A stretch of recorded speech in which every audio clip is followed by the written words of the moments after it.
দর্শক, সৈয়দপুর বিমানবন্দরে এই দিনের বেলা যে জামাত নেতার কাছ থেকে ৭৪ লাখ টাকা সহ তাকে গ্রেপ্তার করেছে, তারপরে সেই জামাত নেতাকে রাজশাহী মেডিকেলে স্থানান্তর করা হয়েছে। তিনি সিসিইউতে আছেন, গুরুতর অসুস্থ হয়ে পড়েছেন। এই ব্যাপারগুলো নিয়ে জামাত প্রতিবাদ করেছে। জামাত বলছে এটা নাটক সাজানো হচ্ছে। জামাত যখন প্রতিবাদ করেছে এবং জামাতের প্রতিবাদের এগেনস্টে নানা ধরনের কথাবার্তা বিএনপি বলছে, বিএনপি পন্থীরা বলছে, এরকম ব্যাপারগুলো যখন আমরা দেখছি তখন আমরা দেখলাম যে এনসিপি রাতে জরুরি সংবাদ সম্মেলনের আয়োজন করেছিল এবং জরুরি সংবাদ সম্মেলন করে বলার চেষ্টা করেছে সেটা হচ্ছে যে টাকা উদ্ধারের নামে ব্যক্তিগত সুনাম নষ্ট করছে আইনশৃঙ্খলা বাহিনী, পুলিশ এবং একটা পক্ষের হয়ে কাজ করছে। টাকা উদ্ধারের নামে ব্যক্তিগত সুনাম ক্ষুণ্ণ করা হচ্ছে।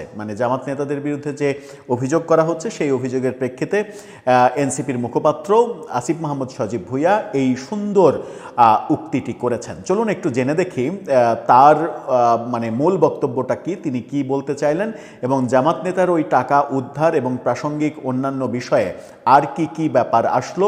অন্যদিকে এনসিপি নেত্রী ডাক্তার মাহমুদা মিতু তিনি ফেসবুকে একটা লাইভ করেছেন। সেখানে লাইভ করে তিনি দাবি করেছেন যে তার যে বডিগার্ড, সেই বডিগার্ডকে আক্রমণ করার চেষ্টা করেছে বিএনপির লোকজন এবং তিনি চিৎকার চেঁচামেচি করছেন যে জামাতকে তোদেরকে দুর্বল মনে হয়। তাকে প্রশ্ন করা হয়েছে, আপনি কি শাপলাকলির লোক? তিনি বলছেন, না, আমি শাপলাকলির লোক না, আমি জামাতের লোক। এই ধরনের বক্তব্যও আমরা পেয়েছি।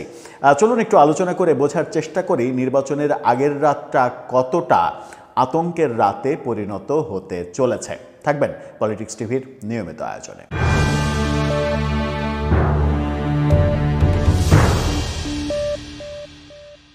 দর্শক, বলছিলাম আসিফ মাহমুদ সজীব ভুঁইয়ার কথা। এনসিপি ঘটা করে সাংবাদিকদের ডেকে জরুরি সংবাদ সম্মেলন এবং সেই রাতে সংবাদ সম্মেলন করে যে বক্তব্যটা দিল সেটা হচ্ছে জামাত নেতার কাছ থেকে টাকা উদ্ধারের প্রতিবাদ করেছে এনসিপি। টাকা উদ্ধার করাটা পুলিশের অন্যায় হয়েছে, পুলিশ ভুল করেছে, এই বক্তব্যই মূলত দেওয়ার চেষ্টা করেছেন। কি বলছেন আসিফ মাহমুদ সজীব ভুঁইয়া? দেশ রূপান্তরের এই শিরোনামটা দেখে নিন। সেখানে বলা হচ্ছে টাকা উদ্ধারের নামে ব্যক্তি স্বাধীনতায় হস্তক্ষেপ হচ্ছে আসিফ মাহমুদ, অর্থাৎ ব্যক্তি স্বাধীনতায় হস্তক্ষেপ করছে পুলিশ। বিভিন্ন দলের নেতাদের টাকা উদ্ধারের নামে ব্যক্তি স্বাধীনতায় হস্তক্ষেপ চলছে বলে মন্তব্য করেছেন তিনি। রাতে এনসিপির জরুরি সংবাদ সম্মেলনে তিনি এই কথা বলেন। 18 বছর পর এদেশের মানুষ ভোট দেওয়ার স্বপ্ন দেখছে, নির্বাচন নিয়ে মানুষের আগ্রহ ও উদ্দীপনা দেখা যাচ্ছে, কিন্তু এই নির্বাচনের প্রাক্কালে মিস ইনফরমেশন, ডিসইনফরমেশন ও পক্ষপাত দেখা যাচ্ছে। এছাড়া বিভিন্ন দলের নেতাদের টাকা উদ্ধারের নামে ব্যক্তি স্বাধীনতায় হস্তক্ষেপ করা হচ্ছে, এই অভিযোগ করছেন তিনি। এনসিপি নেত্রী মনিরা শারমিন তথ্য সন্ত্রাসের অভিযোগ তুলেছেন। সুষ্ঠু নির্বাচন নিয়ে শঙ্কা প্রকাশ করে তিনি বলেছেন, তথ্য সন্ত্রাস মেনে নেওয়া হবে না, এটা উচিতও না।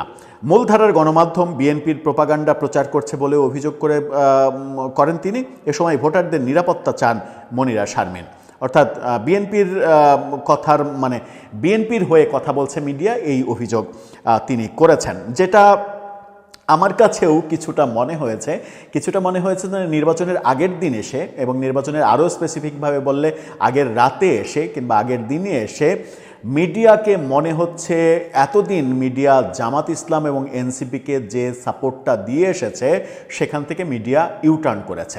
জামাত এবং এনসিপির নির্বাচন কেন্দ্রিক যত নেগেটিভ খবর, সেই নেগেটিভ খবরগুলো মিডিয়া ফলাও করে প্রচার করছে। এটা নির্বাচনে জামাত এবং এনসিপির রেজাল্টে ব্যাপকভাবে প্রভাব ফেলবে এবং একটা বড় ধস নামিয়ে দিতে পারে এই খবরগুলো।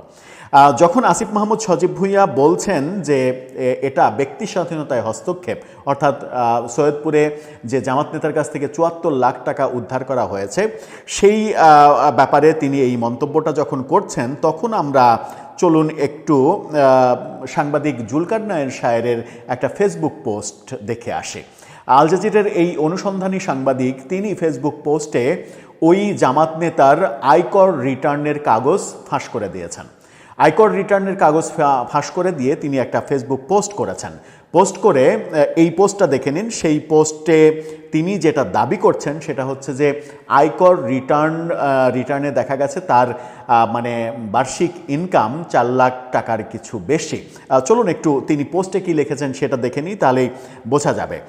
ঠাকুরগাঁও জেলা জামাতের আমির বেলাল উদ্দিন প্রধানের সর্বশেষ অর্থ বছরের আয়কর নথি যাচাই করে দেখা যায় যে তার বাৎসরিক আয় 4,78,641 টাকা এবং সকল সম্পদের পরিমাণ 24,44,887 টাকা। অর্থাৎ তিনি 24,44,000 টাকার মালিক, সব মিলিয়ে তার সম্পদ। যার মোট সম্পদের পরিমাণ 24,44,000 টাকা, তিনি ঠিক কিভাবে নগদ 74 লাখ টাকা, যা তার মোট সম্পদের 3 গুণ, একটি বাজারের ব্যাগে করে নিয়ে ঘুরে বেড়াচ্ছেন, আর এই অর্থের উৎস কোথায় সেই প্রশ্নটা তিনি করেছেন। এবং মানে এই আয়কর রিটার্নের ছবিটা আপনি দেখে নিন। আয়কর রিটার্নের যে ছবিটা দেওয়া হয়েছে সেখানে দেখানো হয়েছে যে 4,78,641 টাকা তিনি সর্বশেষ যে আয়কর রিটার্ন সেখানে উল্লেখ করেছেন তার বাৎসরিক আয়। যার বাৎসরিক আয় এত টাকা, যার মোট সম্পদের পরিমাণ হচ্ছে 24,44,000 টাকা, তিনি কিভাবে 74 লক্ষ টাকা, যেটা মোট সম্পদে তার, তিনি যে টাকার মালিক তার চাইতে 3 গুণ টাকা তিনি ক্যারি করছেন। এবং এই মানে খবরটা দেখুন, প্রথম আলোর এই খবর। প্রথম আলোর এই ফটোকার্ডটা দেখলে সেখানে বলা হচ্ছে টাকা সহ জেলা জামাতের আমির আটক, নেতাদের প্রশ্নবিদ্ধ করতে নাটক সাজানো হয়েছে, জামাতের পক্ষ থেকে বলা হয়েছে। অর্থাৎ এটাকে জামাত বলছে নাটক। জুলকারনাইন সাহের তিনি এত বেশি অ্যাক্টিভিজম করছেন এবং তার এই অ্যাক্টিভিজমগুলো এন্টি জামাত অ্যাক্টিভিজম। আমরা দেখছি যে তথ্য উপাত্ত প্রমাণ এগুলো দলিল এগুলো বের করে তিনি দাবি করছেন যে 24 লাখ টাকার মালিক যে ব্যক্তি, সেই ব্যক্তি 74 লাখ টাকা কিভাবে ক্যারি করছে, তাও নির্বাচনের আগের দিন, যেটাকে বলা হচ্ছে তার ব্যবসার টাকা। এবং সামাজিক যোগাযোগ মাধ্যমে তার ব্যবসা প্রতিষ্ঠানের ছবিও ছড়িয়ে পড়েছে। ছোট্ট কয়েকটা সেলাই মেশিনের একটা ছোট কারখানা, সেই কারখানার মালিক যিনি, তার কিভাবে 74 লাখ টাকা সেই গার্মেন্টস ব্যবসার টাকা হয়, সেই প্রশ্ন উঠেছে। এরকম প্রশ্ন যখন জামাতের বিরুদ্ধে উঠছে, তখন বিএনপির বিরুদ্ধে একটা লাইভ করেছেন ডাক্তার মাহমুদা মিতা, এনসিপি নেত্রী মাহমুদা মিতা। তাকে দেখা যাচ্ছে যে জামাতের ব্যাপারে খুবই সোচ্চার। তার এই লাইভ থেকে তার এই পোস্ট আপনারা দেখে আসুন। তারই পোস্ট যে, সেটা তো আমি তো ভুলও বলতে পারি যে তার পোস্ট না, তার পোস্ট যে, এই স্ক্রিনশটটা দেখে আসুন। সেখানে ভিডিওতে যেটা দাবি করা হচ্ছে, ভিডিওর একটু অংশ আপনারা দেখে আসুন। আমাকে টান্দরাতে নিয়ে গেছিল, পরে আমি দেখি নিয়ে আসছি। এই বলে হুজুরে কোথায় আটকাইছে নিয়ে আসো। আইবারে হুজুর কই আনো না।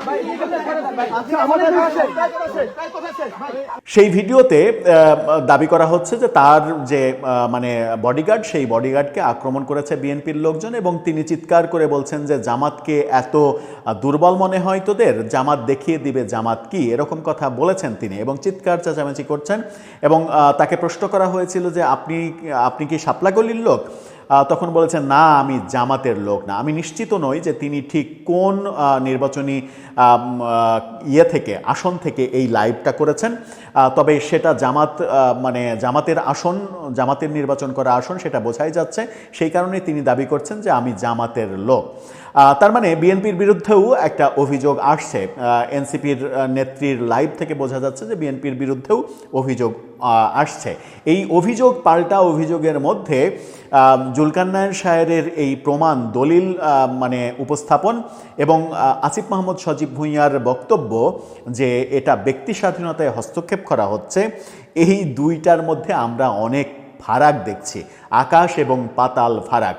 যে জুলকারনাইন সাহের 24-এর জুলাই বিপ্লব থেকে শুরু করে তার পরবর্তী সময়ে এই ছাত্রনেতাদের মানে একনিষ্ঠ সমর্থন দিয়ে গেছেন, এই ছাত্রনেতাদের প্রমোট করে গেছেন, সেই জুলকারনাইন সাহের এই বক্তব্যের প্রেক্ষাপটেই যে দলিল দস্তাবেজ সামনে নিয়ে আসলেন, তাতে আসিফ মাহমুদ সজীব ভুঁইয়ার এই বক্তব্যটা আমার মনে হয় অনেক বেশি নিজের বিরুদ্ধেই চলে যায় এবং মানে রাজনীতির মানে নতুন যে বন্দোবস্ত, সেই বন্দোবস্তের পরিবর্তে পুরনো যে রাজনৈতিক দেউলিয়াত্ব, সেটার চলমান অবস্থার পরিপ্রেক্ষিতেও তাদের ওই পুরনো ব্যাপারগুলোকেই সমর্থনের ব্যাপারটাও উঠে আসে, যেখানে তারা নতুন রাজনৈতিক বন্দোবস্ত দিতে বোধহয় ব্যর্থ হলো, এটাই প্রমাণ হয়। দর্শক, আপনার মতামত কি এ ব্যাপারে জানিয়ে লিখতে পারেন আমাদের কমেন্ট বক্সে।